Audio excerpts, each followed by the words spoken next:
Hello wine lovers, it's Mars Colucci of Colucci's Wines. Today is Sunday the 5th of April and it is lockdown day 13. Now I haven't posted anything for a little while and I've got a couple of good reasons for that I think. One is, as you know, during this period of lockdown, things don't get quite delivered as quickly as one would expect. So we've been waiting for some stock to come up from the warehouse. And the second one is that I was drinking a bottle of wine a day, so I thought I needed to slow down just a little bit.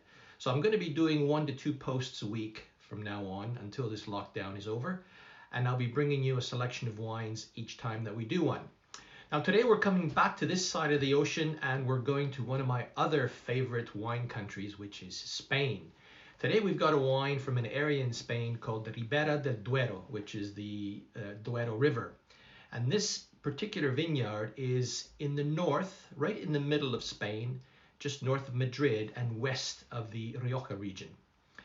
And the interesting thing about this part of Spain is that it's virtually surrounded on 3 sides by mountains, which means that it's elevated on a sort of a plateau in those mountains.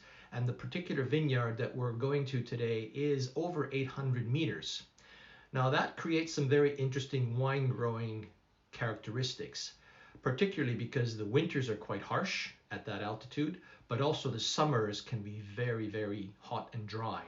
Not only are they hot and dry, but they also have very cool evenings. So they have this diurnal range, which is cool evenings, hot, dry, sunny days, which is ideal for growing grapes of this style.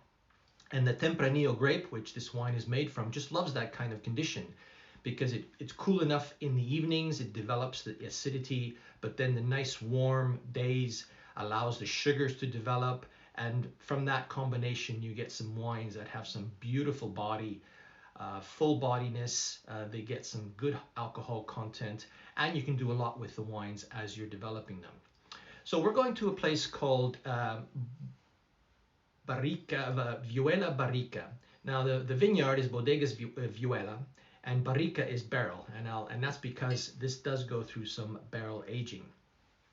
The actual vineyard itself has been around since the early 19th century. However, the family didn't really commercialize the production of their wine until about 2003, 2004. That's when they started actually producing wines for the commercial market and exporting, which now they export to over 50 countries around the world. The particular wine we're looking at today is 100% Tempranillo, so there's no blending of anything whatsoever. It, as I said, it goes through a fermentation process in stainless steel tanks. However, it goes through somewhat of a cool fermentation process. So that means that the fermentation takes a bit longer, which allows some of those flavors and the nice color to come through as opposed to a quicker fermentation process.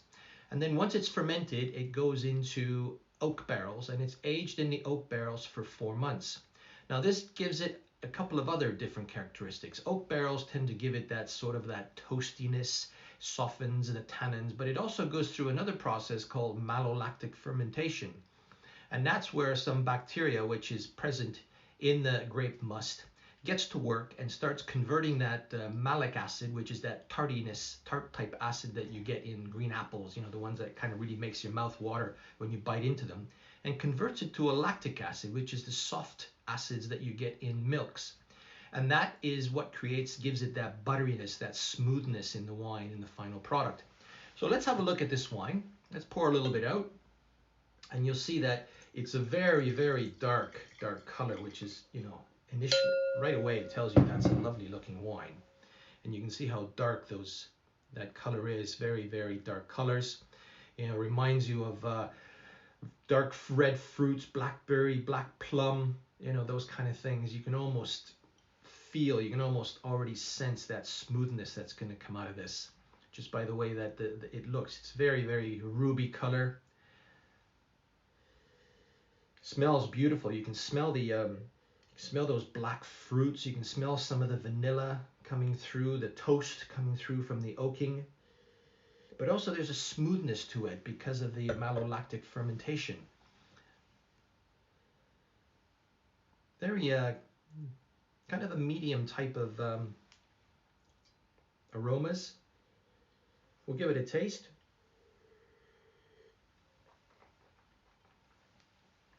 Mm. Oh, you can taste those dark fruits. Now you can really feel the toastiness coming through from the oaking. Not a lot, but there is, you know, a fair amount that you can taste. There's a bit of smokiness in there, a bit of licorice flavoring in as well from all of the things that have been going in. But the tannins are really, really soft. They're not really harsh. They don't really dry out the insides of the mouth like some high tannin wines do, which you'd expect from this. But because of the malolactic fermentation and the oak aging, those tannins have been softened, and it's such a smooth drink. Got a medium to long finish. I can still taste the flavors now after having drunk it almost 60 seconds ago. So there's a lot of length in that one. It's a beautiful wine. It goes really well with meats, obviously. You know, barbecues. If you're planning to barbecue over the next few days, I'd highly recommend something like this one. Again, it's called Viyuela Barrica. Barrica is barrel because it's been barrel aged for 4 months.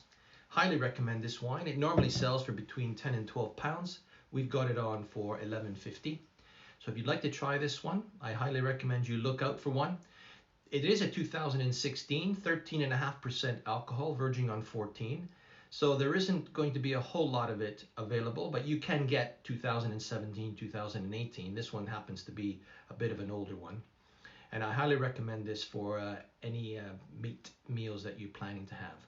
So that's it for today. I'm Mars Colucci of Colucci's Wines. And until next time, I wish everyone to stay well and stay safe. Yeah, I'm falling.